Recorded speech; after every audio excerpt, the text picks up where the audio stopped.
We fought the good fight. We just didn't win. We fought the good fight. There's just no reason for our members to vote no today. Republicans got nothing. They shut down the government for 16 days, kept 800,000 people from their jobs, and drove us to the brink of default for nothing. This was doomed from the start, and Republicans finally understand that. It's one of the more shameful chapters that I have seen in the years that I've spent here in the Senate. Shutting down the government was not a smart strategy. This was a terrible mistake. Shameful, terrible, not smart. Today, even Rush Limbaugh admitted this went horribly wrong. I was trying to think earlier today, if ever in my life I could remember any political, a major, not a third, but any major political party being so irrelevant. I have never seen it. What they've ended up doing is creating one of the greatest political disasters I've ever seen in my lifetime. You can see the incredible shrinking GOP in the polls. Over the last year, the number of Americans with positive views of the GOP has gotten smaller and smaller and smaller. The GOP's approval rating has now shrunk to just 24%, the lowest on record. And today, even the ringleader of this whole circus, Senator Ted Cruz, threw in the towel. I have no objections to the timing of this vote, and the reason is simple. There's nothing to be gained from delaying this vote 1 day or 2 days. There was nothing to be gained from any of this. Republicans have lost, but it's a shame that the American people had to suffer for them to realize it. Joining me now is Senator Bernie Sanders of Vermont. Senator, good evening. Good to be with y'all. You know, as we await this vote on the floor, it never had to get to this point, did it, Senator? No, it surely didn't. And what the American people have witnessed is right-wing extremism in action. These guys lost the election, and yet what they have said is that, yeah, we lost the election, we lost seats in the Senate, we lost seats in the House, but we still want to get our way. In any case, we wanted to fund Obamacare. We want to deny 20 million Americans access to health insurance that they desperately need. So we're going to hold the entire government hostage, throw 1 million people out of work, deny services to tens of millions of Americans. Should this have happened? Of course it hasn't. If there's any silver lining in this whole thing, Al, it's the degree to which the American people can now understand how dangerous this Tea Party right-wing extremism is. Dangerous, and they failed, outright failed in their strategy, Senator Sanders. They sure did. But, Al, they lost a major political victory. But let me tell you something that a lot of people don't know. The budget that will be passed tonight, and I will vote for it because I don't see any alternative, is a very bad budget. It is a sequestration budget, which will mean continued cuts in Head Start, in nutrition programs, in Meals on Wheels, in education. And what we have got to do as part of this budget negotiation is to make sure that we do not, for the rest of the year, balance the budget on the backs of the elderly, the children, working families, the sick. The wealthiest people in this country, the largest corporations in this country are finally going to have to fess up, and we need the American people to support that position. Absolutely, and that's a fair point, and I'm with you on that. But as of right now, Obamacare is basically intact. Is that not correct, Senator? That is absolutely right. You know, here's what it started. What they say it is the reason we're holding the government hostage and the reason we're threatening not to pay our nation's bills is because Obamacare is just so terrible. That was last week. Then they forgot about that. The reason we're holding the government hostage and not paying our bills is because we want to cut Social Security, Medicare, and Medicaid. That was a few days ago. And now we are where we are today.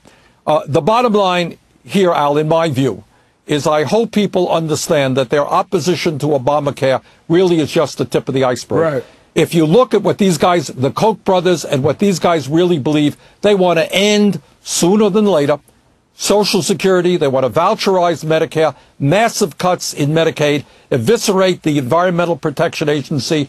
They want to move this country, Al, to an oligarchic form of society where a handful of billionaires control the economic and political life of this nation. And that's where this fight is headed. Is that not right, Senator Sanders? That's the next fight, where they're going to move in these other areas as we go and look at this bipartisan group.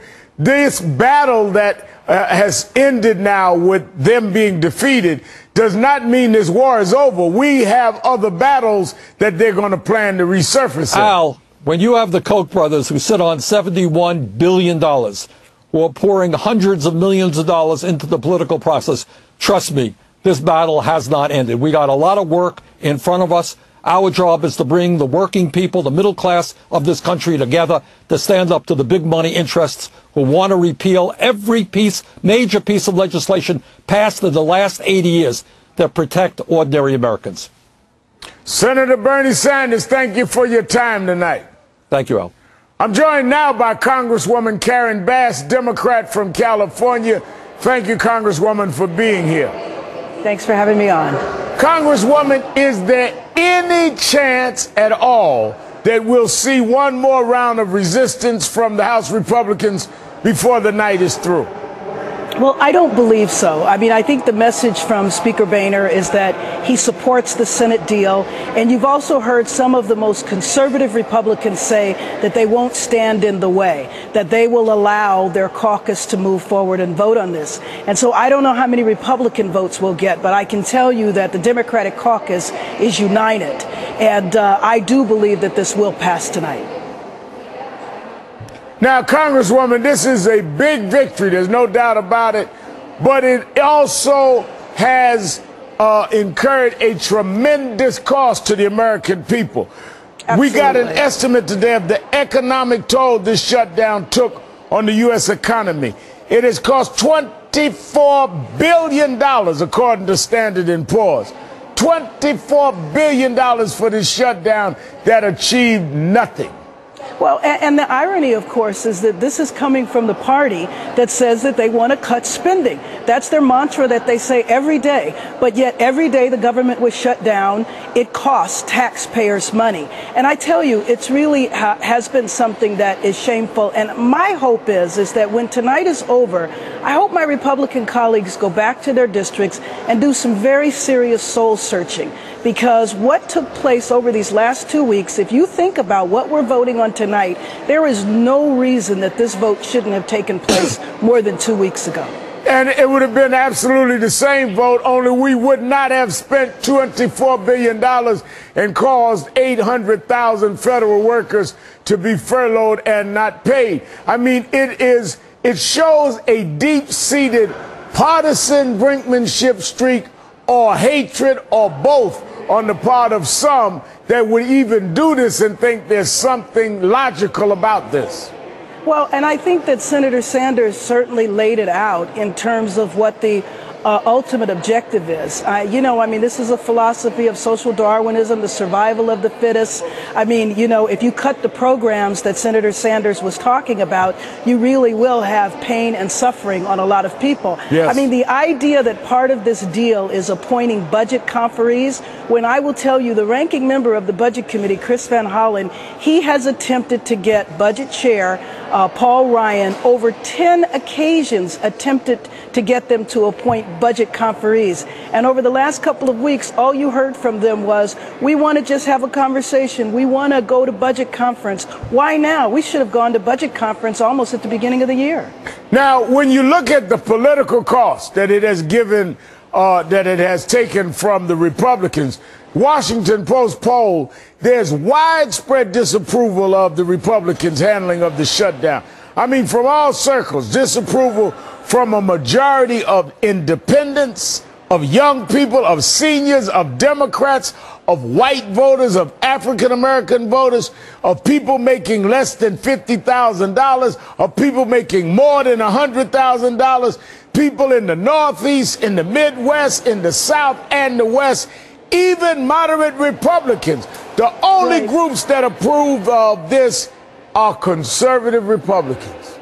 Right, and I think that part of the issue is that some of my colleagues that came here when I came with the Tea Party in 2010, I think that they really didn't understand what the government does and that it took a government shutdown for people to realize, oh, that's what happens when the government is shut down. Gee, we're not able to get things done.